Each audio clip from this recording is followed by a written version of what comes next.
In many ways,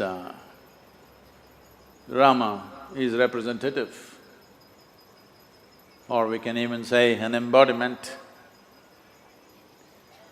of what this culture stands for. This is a culture where we don't count the value of accumulations one has. We don't count one's achievements in the world, nor do we count one's victories in war. But the most important dimension is how profound is the freedom that one has achieved within themselves. What is your level of mukti in your life? How profound is your freedom from variety of things that a human being can be afflicted with? If you look at Rama's life, I want you to understand, when Ram in Ayodhya, well, some things went wrong and went to the forest and his wife kidnapped by the Sri Lankan people, not LTT, well before that.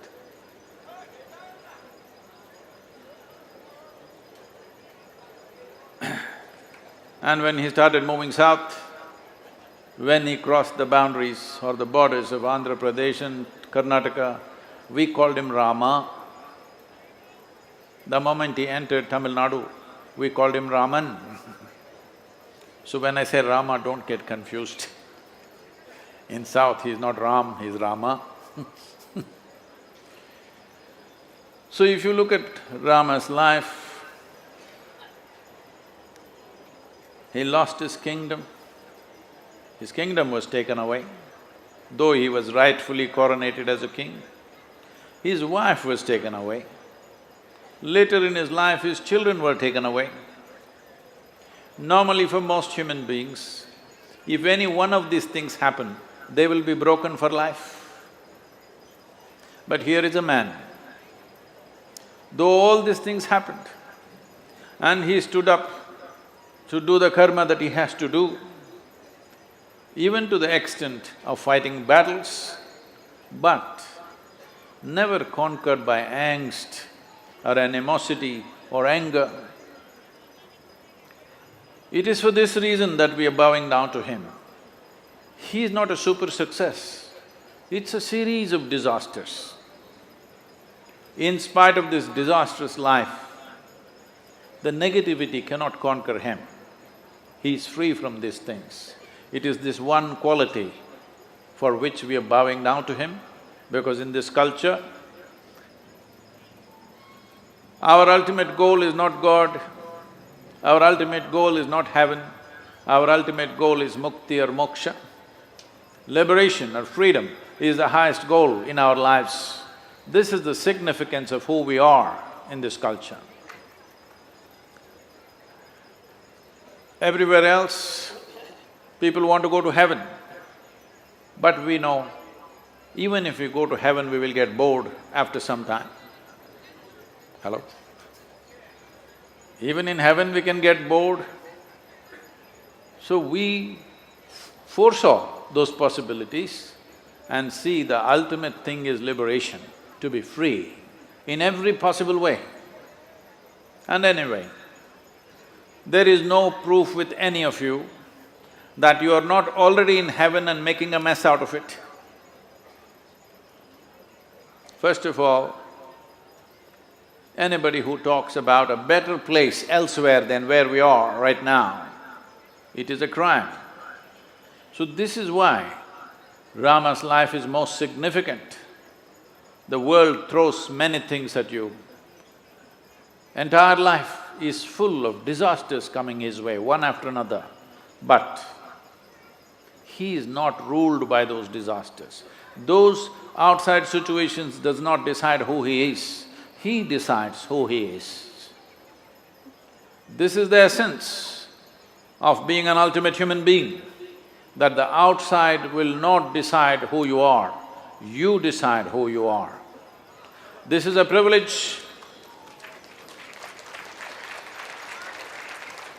This is a privilege only accorded to human beings. There are many other creatures. Today they say there are over 1 trillion different kinds of life on this planet. Not million, trillion. Of all these creatures, from the smallest to the biggest, for them, they live according to the dictates of their instinct. Instincts of survival rule them. This is the reason why there are wonderful tigers, there are lions in Gujarat, there are elephants in the south. But we did not call a lion being, a tiger being, an elephant being, only you. We refer to you as human being because you are supposed to know how to be. Don't congratulate yourself too soon. You're supposed to know how to be. That means you can decide how to be. We cannot decide what the world will do to us, but we can decide what we do within ourselves.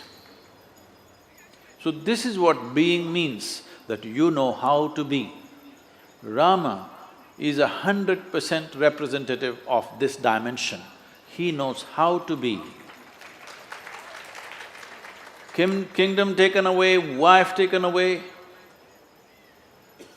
Well, I was in Andhra Pradesh, in a small town called Nellore, with our present vice president on stage with me on that day. A little girl, a 14-year-old girl, stands up and asks me, "Sadhguru, they say Rama walked all the way from Ayodhya to Sri Lanka. Is such a thing possible? Or this is all just a story? Is it really practical for a man to walk from Ayodhya to Sri Lanka?" I said, "See, you are just a 14-year-old girl right now. You will grow up and one day you will find a man for yourself. Do you want that kind of a man? Suppose you're lost, he will walk all the way and look for you. Or do you want a man who will say, okay, she's gone, let me find some local solution for myself? What kind of man do you want?" She says, "I would like a man who walks all the way." I said, "That's what he did." He is a king, he could have found a local solution, but no, his wife is so dear to him that he walks all the way, fights a battle, gets her back. Well, there are arguments these days, but this man is a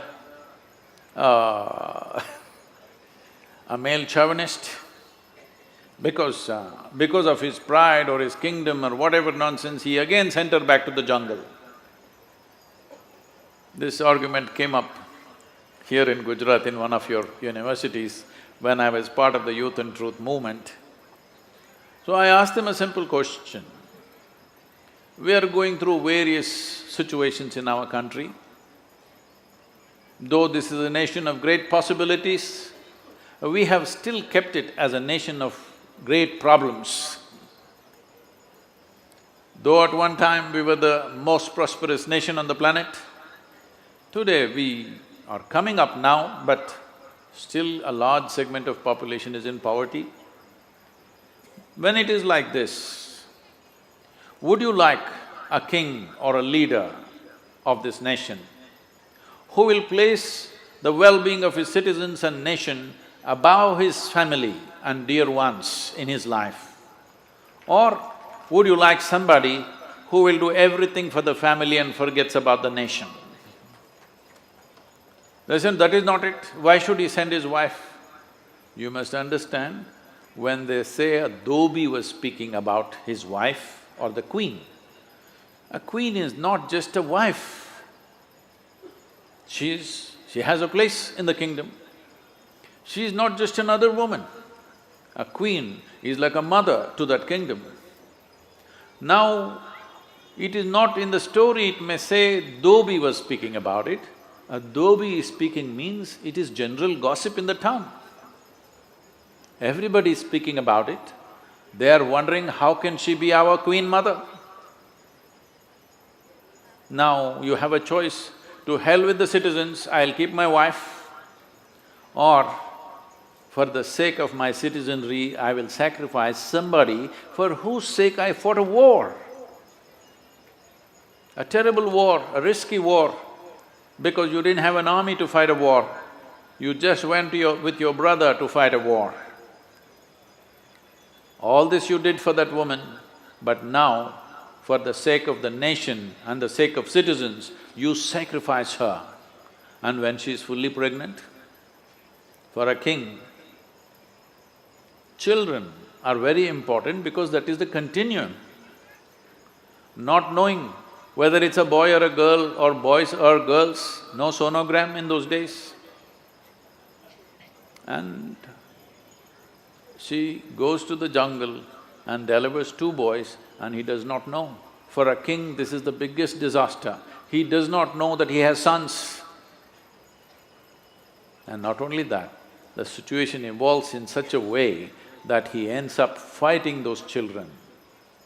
The worst thing that you could do in your life is knowingly or unknowingly you kill your own children. This would be the most horrible thing that you could have done in your life. He almost did it, but still remained without angst, animosity or anger, doing what is needed. Though it causes much pain in your heart, you don't make this pain the basis of what you do with the rest of the world. This is what he represents. This is what should become the ideal of this nation and the world, that if you poke me, I will poke you, then everybody will be poked, because inevitably something will poke you. When you walk through this life, there are a lot of poking people. But as you raise in your stature, if you become the poking kind, then everybody will be poked. So, his life is not history, it is a lesson for the future of this nation and for this world. Thank you very much for having me here.